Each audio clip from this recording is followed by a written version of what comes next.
Hi hello. ഇന്ന് ഞാൻ ചായ മൻസ ചീരയുടെ ഗുണങ്ങളും ദോഷങ്ങളൊക്കെ കുറിച്ചാണ് പറയുന്നത് കേട്ടോ. അപ്പോൾ വീട്ടിലുള്ള ചായ മൻസ ചീരയുടെ ആ ചെടിയിൽ ഒരുപാട് ഇങ്ങനെ വള്ളികളൊക്കെ ഇങ്ങനെ പടർന്നു വന്ന് കിടക്കുന്നുണ്ട്. അപ്പോൾ മഴയൊക്കെ ആയതുകൊണ്ട് തന്നെ ഒരുപാട് വന്ന് നിറഞ്ഞു കേട്ടോ. അപ്പം ഞാനത് ക്ലീൻ ചെയ്യുവാണേ.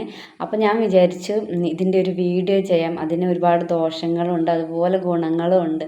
അപ്പോൾ അതെങ്ങനെ അതിൻ്റെ അതൊരു വിഷമാണെന്നൊക്കെ പലരും പറയണ കേട്ടിട്ടുണ്ട്. അതിൻ്റെ വിഷാംശം എങ്ങനെ മാറ്റണം എന്നൊക്കെയാണ് ഈ വീഡിയോയിലൂടെ പറയുന്നത് കേട്ടോ. അപ്പം വീഡിയോ സ്കിപ്പ് ചെയ്യാതെ അവസാനം വരെ കാണണേ, എന്നാലിത് മനസ്സിലാവത്തുള്ളൂ കേട്ടോ. അപ്പോൾ ആദ്യമായിട്ട് കണ്ടുകൊണ്ടിരിക്കുന്നവരാണെങ്കിൽ ചാനലൊക്കെ ഒന്ന് സബ്സ്ക്രൈബ് ചെയ്ത് സപ്പോർട്ട് ചെയ്യണേ.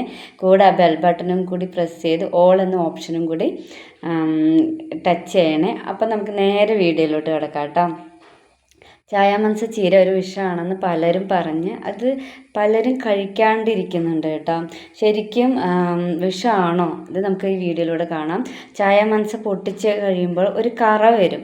അത് വിഷം തന്നെയാണ് കേട്ടോ. സത്യത്തിൽ അത് വിഷം തന്നെയാണ്. പക്ഷെ അത് എങ്ങനെ കഴിക്കണം, അതിൻ്റെ വിഷം എങ്ങനെ കളയാം എന്നൊക്കെയാണ് ഈ വീഡിയോയിലൂടെ പറയണത് കേട്ടോ. ഇതൊരിക്കലും പച്ചയ്ക്ക് കഴിക്കരുത്. പച്ചയ്ക്ക് കഴിച്ചാൽ ആ വിഷാംശം നമ്മുടെ ഉള്ളിലോട്ട് വരും, പല ആരോഗ്യ പ്രശ്നങ്ങളും ഉണ്ടാവും. അതുകൊണ്ട് പച്ചയ്ക്ക് ഒരിക്കലും കഴിക്കരുത് കേട്ടോ. പച്ചയ്ക്ക് കഴിക്കുന്ന ഒരുപാട് ചീരകളുണ്ട്, അതൊക്കെ നമുക്ക് കഴിക്കാം. പക്ഷെ ഇത് കഴിക്കാൻ പാടില്ല. ഇത് പച്ചയ്ക്ക് കഴിച്ചാലും വിഷം കളയാതെ കഴിച്ചാലും ഛർദി, വയറുവേദന എന്നിങ്ങനെ പല ആരോഗ്യ പ്രശ്നങ്ങളും ഉണ്ടാകും കേട്ടോ. ഇത് നമ്മൾ വെള്ളത്തിലിട്ട് ഒരു 20-25 മിനിറ്റോളം തിളപ്പിച്ച് അതിൻ്റെ വിഷാംശം മുഴുവൻ കളഞ്ഞിട്ടേ ഉപയോഗിക്കാവൂ കേട്ടോ. അല്ലെങ്കിൽ ഇത് അപകടകാരിയാണ് കേട്ടോ. ഇതിൻ്റെ കിളുന്ത് തണ്ടാണ് കേട്ടോ നമ്മൾ നടാൻ ഉപയോഗിക്കുന്നത്. അതുപോലെ തന്നെ അലുമിനിയം പാത്രത്തിൽ ഇത് കറി വയ്ക്കാൻ പാടില്ല. മൺകലത്തിൽ കറി വയ്ക്കുന്നതാണ് കൂടുതൽ നല്ലത്. കറിയോ തോരനോ എന്തും വയ്ക്കാം. അടച്ചിട്ട് ഒരിക്കലും വേവിക്കരുത്. തുറന്ന് വെച്ച് ഒരു 20-25 മിനിറ്റ് തിളപ്പിച്ച് അങ്ങനെയാണ് ഇതിൻ്റെ വിഷാംശം മുഴുവൻ ആവിയായിട്ട് കളഞ്ഞ് അങ്ങനെയാണ് കേട്ടോ അത് നമ്മൾ ഉപയോഗിക്കേണ്ടത്. ഈ ചീര മായൻ വർഗ്ഗക്കാർ കഴിച്ചിരുന്നത് കൊണ്ട് ഇതിനെ മായൻ ചീര എന്നും പറയാറുണ്ട് കേട്ടോ. ഇതിനെ മരച്ചീര എന്നും പറയാറുണ്ട്. ശരിയായ രീതിയിലുള്ള മരച്ചീര ഇതല്ല കേട്ടോ, വേറെയാണ്. പിന്നെ ഷുഗർ ചീര എന്നും പറയാറുണ്ട്. മെക്സിക്കോ ആണ് കേട്ടോ ഇതിൻ്റെ നാട്. ഇതിൻ്റെ ഇല, കപ്പ, അതുപോലെ കൊള്ളി, പപ്പായ, അതിൻ്റേതായ ആ ഇലകളോടൊക്കെ ഒരു സാദൃശ്യം ഉണ്ടാവും കേട്ടോ. കണ്ടവർക്കൊക്കെ അറിയാം.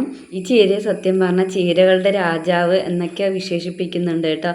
പക്ഷേ ഈ വിഷാംശം ഉള്ളത് കൊണ്ടാണ് സത്യം പറഞ്ഞാൽ എല്ലാവരും പിന്നോട്ട് നിൽക്കുന്നത്. കേരളത്തിൽ എനിക്ക് തോന്നുന്നു ഒരു 10-15 വർഷമായിട്ടാണ് തോന്നുന്നു ഈ ചീരയൊക്കെ അറിയപ്പെടാൻ തുടങ്ങിയത് കേട്ടോ. ഇപ്പോൾ മിക്ക രാജ്യങ്ങളിലും ഉണ്ട്. അപ്പം നിങ്ങളുടെ വീട്ടിൽ ഈ ചീരയൊക്കെ ഉണ്ടെങ്കിൽ ഒന്ന് കമൻറ്റ് ചെയ്തേക്കണം. അതുപോലെ നിങ്ങൾ എങ്ങനെയാണ് ഇത് കറി വയ്ക്കുന്നത്, അതായത് തോരൻ വയ്ക്കുന്നത് എന്നൊക്കെ ഉള്ളത് ഒന്ന് കമൻറ്റ് ചെയ്തേക്കണേ. അതുപോലെ വീഡിയോ കണ്ടുകൊണ്ടിരിക്കുന്നവരൊക്കെ ചാനലൊക്കെ ഒന്ന് സബ്സ്ക്രൈബ് ചെയ്ത് സപ്പോർട്ട് ചെയ്യണം കേട്ടോ. ഇതിൽ കാൽസ്യം, മഗ്നീഷ്യം എന്നിവ ധാരാളം ഉണ്ട് കേട്ടോ. രക്തയോട്ടം വർദ്ധിപ്പിക്കും. അതുകൊണ്ട് തന്നെ ഇത് കഴിച്ചാൽ രക്തയോട്ടം വർദ്ധിക്കുന്നതിലൂടെ നമ്മുടെ വെരിക്കോസ് വെയിനുള്ള നല്ല മരുന്നാണ് കേട്ടോ ഈ ചായ മൻസ ചീര. അതുപോലെ എല്ലിനും പല്ലിനൊക്കെ നല്ല ബലം നൽകുന്ന സാധനമാണത്. അതുപോലെ പ്രമേഹത്തെ നിയന്ത്രിക്കും, കാഴ്ചശക്തി വർദ്ധിപ്പിക്കും. പിന്നെ ഇത് നമ്മൾ ചായ വെച്ച് കുടിക്കുന്നതായിട്ട് കേട്ടിട്ടുണ്ട്. നമ്മൾ 5 ഇലയില്ലേ, നമ്മൾ ഇല എടുക്കുമ്പോൾ സാധാരണ തളിരില എടുക്കേണ്ടത് കേട്ടോ. മൂത്ത ഇലയല്ല എടുക്കേണ്ടത്, തളിരിലയാണ് എടുക്കേണ്ടത്. അത് 5 ഇല എടുത്തിട്ട് വെള്ളത്തിലിട്ട് നന്നായി തിളപ്പിച്ച ശേഷം ചെറുനാരങ്ങ ഒഴിച്ചിട്ട് അത് ചായയായിട്ട് കുടിക്കുന്നവരുണ്ട്. പിന്നെ അതുപോലെ തന്നെ പൊണ്ണത്തടിയൊക്കെ കുറയ്ക്കാൻ വേണ്ടി ഇത് സൂപ്പായിട്ട് ഉപയോഗിക്കണ കേട്ടിട്ടുണ്ട്.